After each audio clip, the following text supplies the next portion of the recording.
cette démonstration d'amour familial. Ah non, il y a un truc positif. Ah oui? Tu traitais sa mère de pute. Et c'est un compliment pour toi. Oula. C'est ton poème. Chut, tu te calmes, toi, tout à l'heure, ça va être ta fête.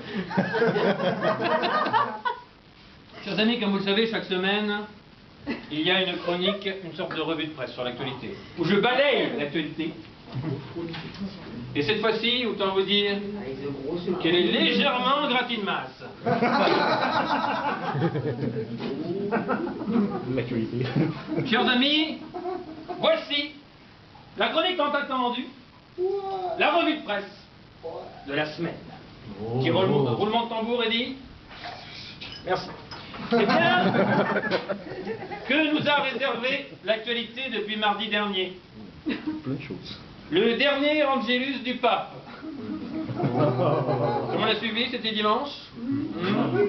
Ouais. Chaque semaine, je me dis, stop, Anthony, point trop n'en faut, tu en as fait assez sur le pape, mais chaque semaine, l'actualité me rattrape. La semaine dernière, je vous parlais de Valdeci Sobrino, ce prêtre brésilien qui faisait croire que son sexe sécrétait du lait béni par le Seigneur. Le genre de mec à qui t'as pas envie de demander de préparer ton Nesquik le matin. Eh bien, hier, nous avons appris dans la presse que le cardinal Keith O'Brien, principal ecclésiastique catholique en Grande-Bretagne, qui devait participer à l'élection du nouveau pape, a annoncé sa démission de son poste d'archevêque. Accusé par 4 prêtres de comportement indécent. L'un des prêtres s'est plaint d'avoir été la victime d'attentions non désirées de la part du cardinal à l'issue d'une soirée très arrosée. Un autre prétend que Monseigneur O'Brien profitait des prières nocturnes pour avoir des contacts inappropriés. Donc je résume, indécent, inapproprié. Ce qui est indécent, inapproprié, finalement, n'est-ce pas d'élire un nouveau pape, hein? De continuer cette mascarade. J'aurais dû m'arrêter là, certes, décider de ne pas frapper une religion déjà à terre. Mais non, encore une fois, l'actualité en a décidé autrement. Le quotidien italien La Repubblica vient d'affirmer que la démission de Benoît XVI serait, je cite, liée à un réseau homosexuel au Vatican. Ouais. Un réseau homosexuel au Vatican. En même temps, quand on voit ces centaines de vieux cardinaux en robe, c'est pas non plus complètement improbable. Lors du dernier Angélus du pape, place Saint-Pierre à Rome ce dimanche, des agents de sécurité du Vatican déguisés en prêtres avaient infiltré la foule. Et maintenant, pas infiltré, on sait ce qu'ils veulent dire. Officiellement, lors du conclave qui élira le prochain pape, il faudra guetter la couleur de la fumée. Si elle est blanche, le vote aura été concluant. Si elle est noire, le vote aura été non concluant. Mais à la lumière de toutes ces nouvelles informations qui me parviennent chaque jour, si on estime que tous les prêtres et les cardinaux sont homosexuels, et non, on sait que si c'est de la fumée noire, c'est qu'à force de trop s'enfiler, ils ont le cul qui fume. Tu peux traduire? Traduit. Le match Paris Saint-Germain-Marseille. Alors j'ai bien regardé le match. J'ai compté 42. Marseille on t'encule. J'espère que les Marseillais avaient apporté leur kit de survie pour le week-end de la vaseline. Bon, grâce à David Beckham, et là je m'adresse aux femmes. Les femmes s'intéressent désormais au football, n'est-ce pas? Ah non, pas la mienne. Bon, elles savaient analyser techniquement le match de David Beckham. Contre Marseille ce dimanche, par exemple, une grande majorité des femmes a estimé que son petit cul avait fait un très bon match. Pendant le match, on a pu voir des images de Jamel Debbouze qui a piqué un fou rire avec Nicolas Sarkozy en tribune. Donc Jamel Debbouze, dont le grand pote Omar Sy avait refusé d'aller déjeuner à l'Élysée à l'invitation de Nicolas Sarkozy, alors président. Donc maintenant qu'Omar Sy a vu ces images, qu'est-ce qu'il va faire? Il va refuser d'aller déjeuner chez Jamel Debbouze? À ce rythme-là, il va souvent bouffer seul. Droit des pères. La nouvelle mode de la semaine passée, c'est la mode des papas qui montent se percher de plus en plus haut pour obtenir un droit de visite pour leurs enfants, sur des grues, des aqueducs. Un psychologue a annoncé que symboliquement, plus c'est haut, plus ils ont souffert. Ce qui veut donc dire que Félix Baumgartner, qui s'était perché à 36 000 mètres d'altitude, il avait vraiment dû tomber sur une sacrée salope.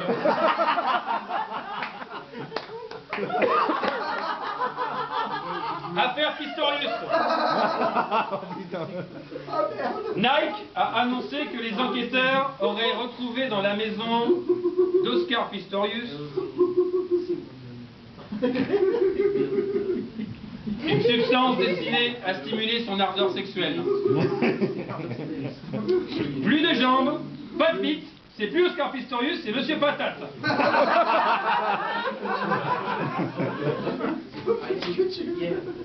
Oscar Pistorius n'a pas le droit de quitter l'Afrique du Sud, désormais c'est le juge qui doit intimer, ni de remettre les pieds dans sa maison où il a abattu sa petite amie.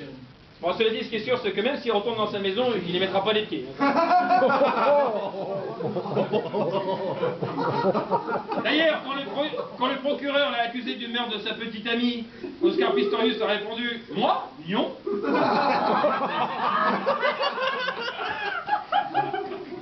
Le tribunal de Pretoria, en Afrique du Sud, a décidé que Oscar Pistorius n'avait plus le droit de consommer ni d'alcool, ni de drogue.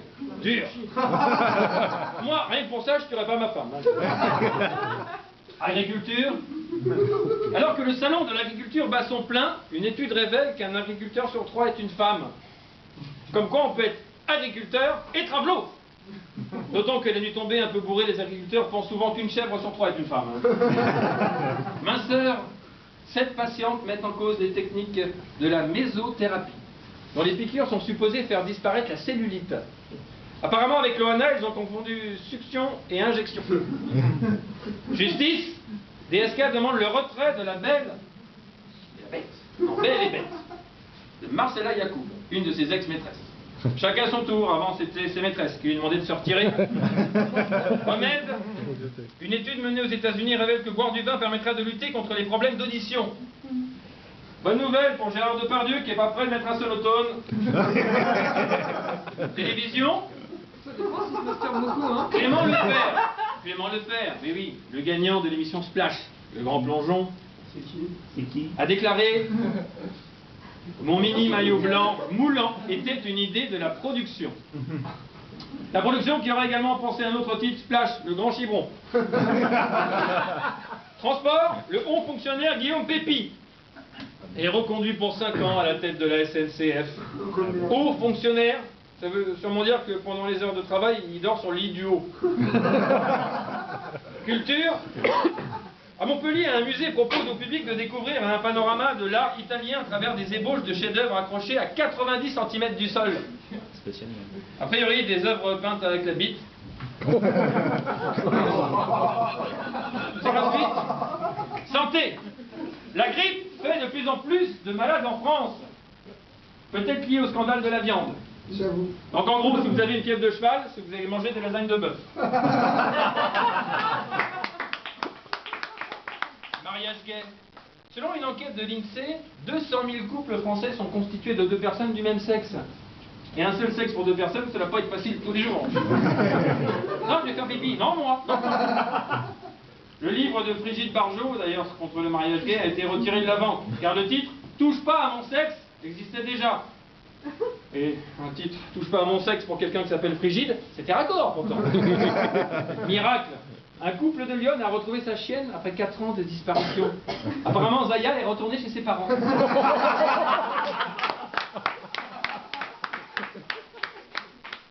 Municipal, oui, ça approche. La mairie de Paris pourrait se jouer entre Anne Hidalgo, Nathalie Kosciusko-Morizet et Cécile Duflot. Donc après Bertrand Delanoë, le poste pourrait donc encore être occupé par une femme.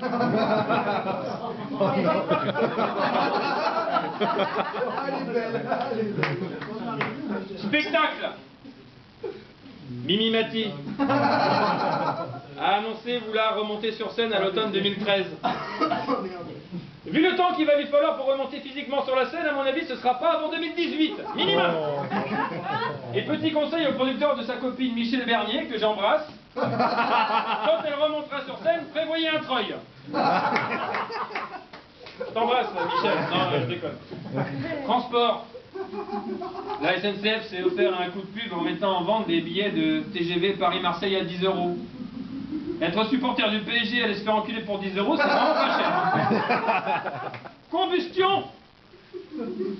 Un Américain de 65 ans pourrait avoir trouvé la mort en raison d'une combustion spontanée dans une petite ville de l'Oklahoma. Combustion spontanée, c'est l'incendie spontané de son propre corps sans raison extérieure. Donc une info qui vous fera réfléchir à 2 fois quand vous voudrez vous allumer un paix. Essentiellement pour monsieur. Naissance. Au Texas, une femme de 36 ans a accouché de 2 paires de jumeaux, alors qu'elle n'avait qu'une chance sur 70 millions que ça se produise. C'est comme quand Anne Romanoff a perdu sa virginité. Il n'y avait qu'une chance sur 70 millions que ça se produise. Je t'embrasse, Anne. Sondage. 42% des Français sont accros à leur téléphone comme à une drogue. C'est vrai que rien ne vaut de se faire une bonne ligne de téléphone. Arrestation. Un Italien de 34 ans a été arrêté à Prague car son activité de marchand de vin cachait en fait une agence de prostituées. Seul point commun entre les deux, sur la production de vin et les prostituées, dans les 2 cas après, les raisins sont secs. Pauvreté. La princesse Stéphanie de Monaco a déclaré « À Monaco, on souffre de la même manière de la crise. » C'est pareil qu'il faut laver soi-même sa Ferrari. Science. Les scientifiques ont peut-être découvert des particules de matière noire dans l'espace qui composent une grande partie de l'univers. Oui. À ne pas confondre avec la matière noire qui compose une grande partie de la tourista de Denis Stéphane à Catherine Barma. Télévision. Innovation à France 3. Les épisodes de Plus belle la vie seront bientôt téléchargeables avant leur diffusion. Ce qui est complètement con, parce qu'aucun téléspectateur de France 3 n'a Internet. Justice. Le ministre de la Justice, Christine Taubira, a déclaré « La prison ne peut pas être la seule peine de référence. » Selon elle, il faut privilégier la réinsertion. Cela dit, en prison, on pratique déjà la réinsertion sous la douche vers 23 h. Je me dépêche, sinon je vais être en retard. People. Alain Delon a déclaré « Jouer avec sa fille, c'est la plus belle chose au monde. » Des millions de papas autrichiens sont entièrement d'accord. D'ailleurs, en parlant des papas autrichiens, la première du film 3096 jours, le film qui raconte le calvaire de Natacha Kampusch, enlevée à l'âge de 10 ans et séquestrée pendant 8 ans dans une cave près de Vienne, a été présenté. Une histoire incroyable. Elle fait 10 ans enfermée dans une cave, elle n'est même pas devenue alcoolique. People toujours, Kim Kardashian a déclaré « Si j'étais un homme, je coucherais avec moi, je veux connaître l'effet que ça fait. » Ouais, ça fait pas chier. Qu'elle me laisse coucher avec elle, je le raconterai. Et pour finir, avec la légèreté annoncée pour cette chronique de la semaine, consommation, 1 million d'euros. C'est ce que le scandale de la viande de cheval aurait déjà coûté à la filière française de Findus. C'est donc officiel. Avec ce scandale, Findus l'a eu dans l'anus. Merci.